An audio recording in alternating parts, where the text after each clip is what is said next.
Саламатсыздар ма, достар? Бүгінгі тақырып тәуелдік жалғауы. Сегодняшняя тема – притяжательное окончание. Қазір мен сіздерге сөйлем оқимын, сіздер тыңдаңыздар. Сейчас я вам прочитаю предложение, а вы послушайте. Менің анам, менің ағам, менің атам, менің әкем, менің әжем, менің інім. Сіздер бұл сөйлемдерді түсінесіздер, солай ғой? Вы же понимаете эти предложения даже?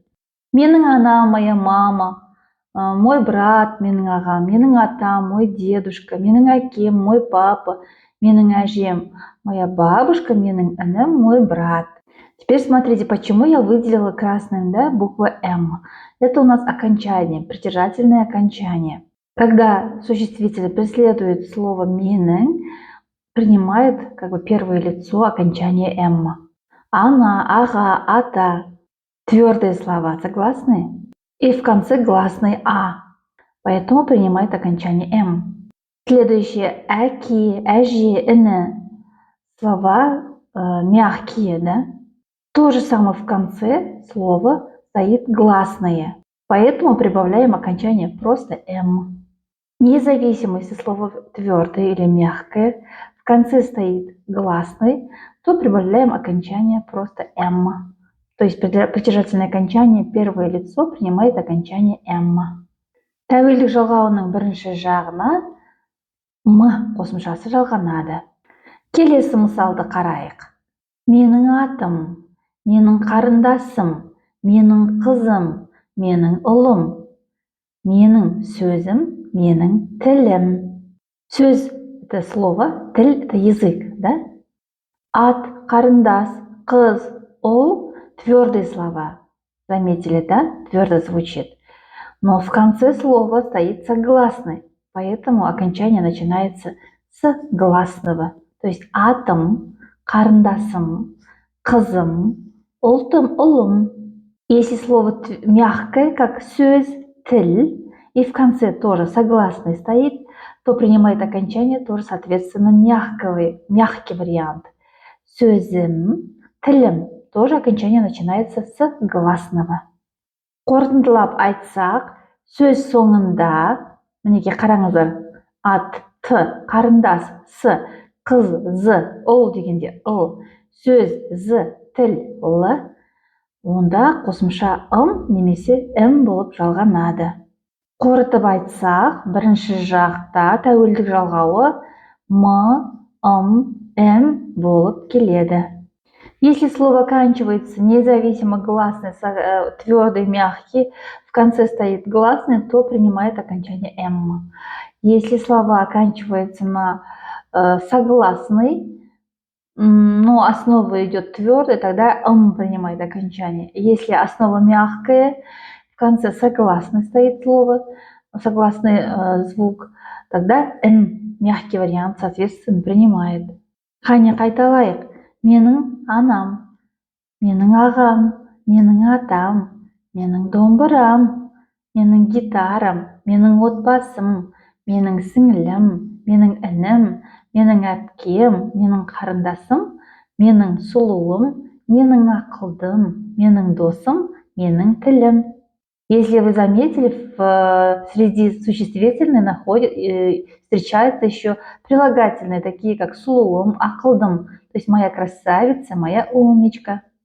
Они тоже принимают окончание м, так же, как и существительные. Тәуелдік жалғауының екінші жағы, второе лицо, да? Второе лицо сенің, то есть твой, да, переводится, или ваш. Сенің переводится твой, да? Сенің анаң, сенің ағаң, сенің атаң, сенің отбасың. Вы уже перевод знаете, да? Ана, аға, ата, отбасы сөздері жуан айтылады. То есть ана, аға, ата, отбасы, эти слова твердые. Если вы заметили, в конце у всех стоит гласный. Поэтому прибавляется окончание «м». Если в предложении даже слово «сенің» отсутствует, вы уже по окончанию «м» поймете, что здесь скрывается местоимение «сенің». Келесі, сенің әкең, сенің әпкең, сенің інің, сенің сіңілің. Барлық сөздер жіңішке естіледі. Все слова слышатся мягко, да? Сөз соңында жіңішке дауыстылар тұр. В конце слова гласные стоят. Сол себепті ың қосымшасын жалғаймыз. Поэтому прибавляется окончание ың. Слово оканчивается на гласный, тогда прибавляем просто ың. И еще есть вариант окончания ың либо ң.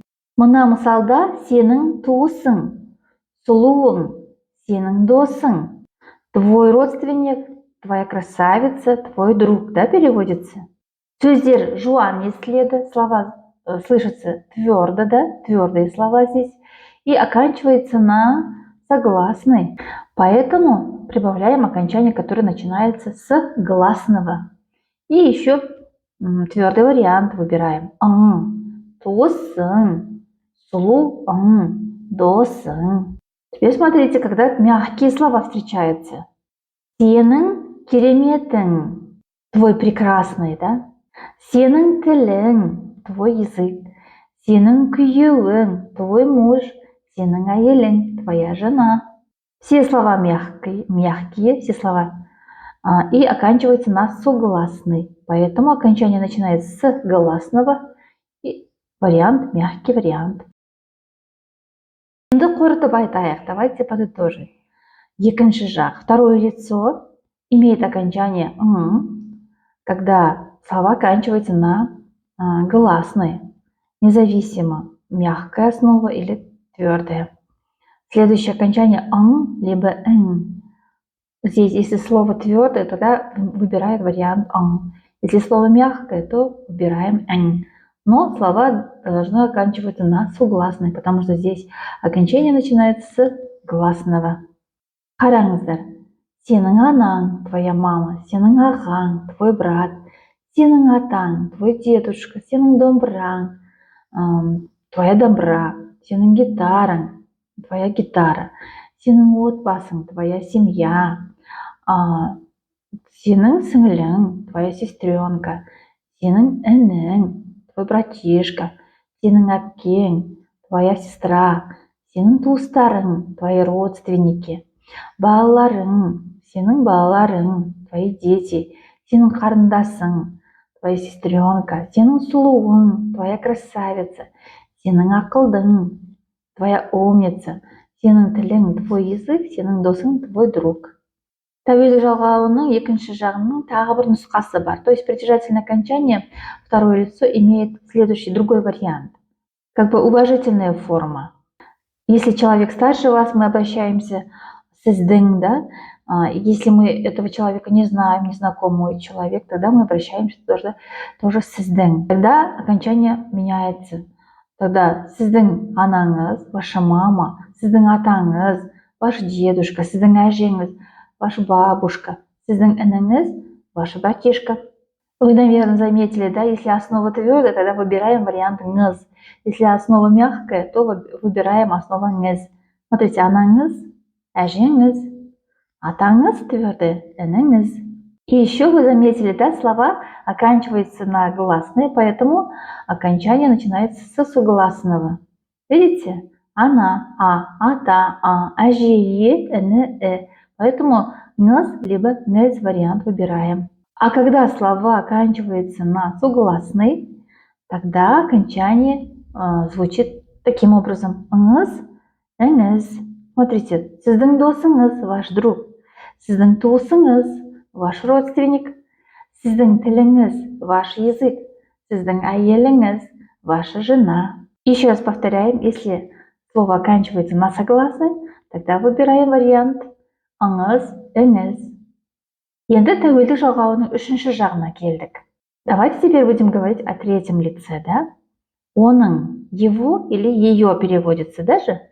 Оның анасы, оның ағасы, оның әкесі, оның інісі. Если предложение будем составить такое полное, да, тогда оның анасы ақылды, его мама умная, оның ағасы білімді, его брат образованный, оның әкесі мейірімді, его отец добрый, оның інісі көңілді, его братишка веселый.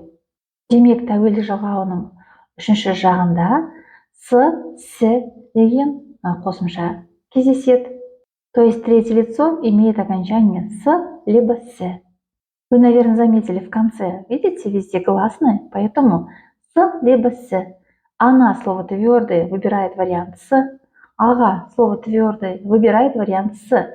И она и ага оканчиваются на гласные, поэтому с вариант. Аке, эне, мягкое снова, выбирает окончание с. И еще оканчивается на гласные, поэтому с.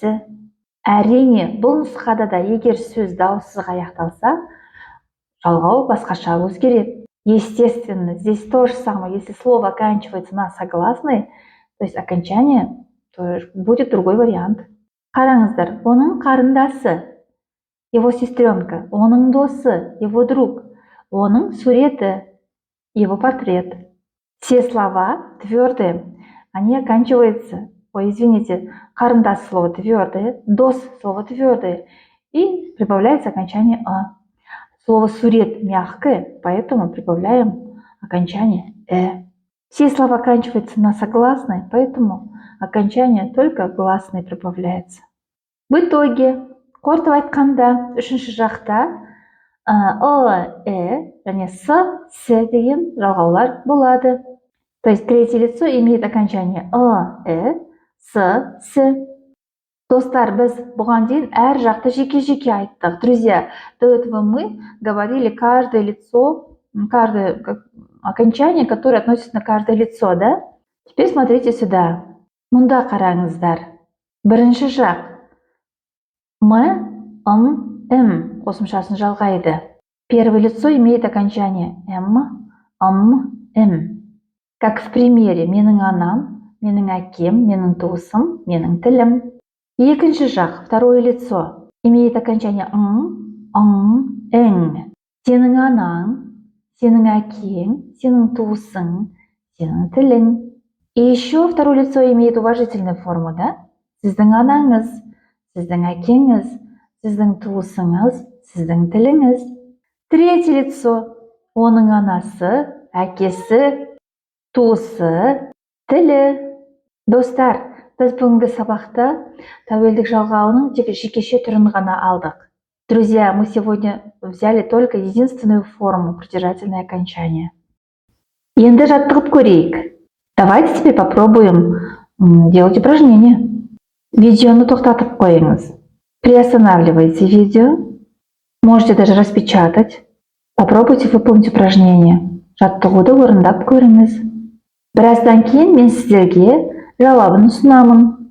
Через некоторое время я вам покажу правильный ответ. Сіз өзіңізді тексересіз. Вы сами себя проверите.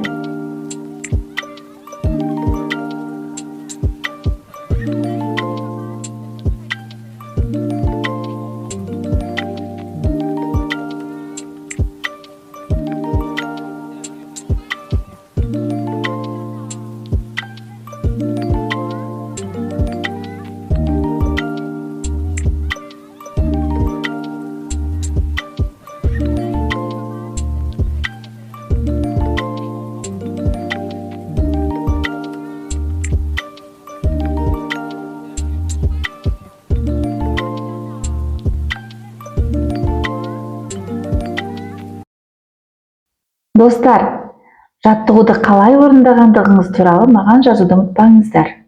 Друзья, пожалуйста, как вы выполнили упражнение, пишите в комментариях. Жду обратной связи, кері байланыс күтемін сіздерден. Көріскенше достар, осымен сабақ аяқталды. Сау болыңыздар.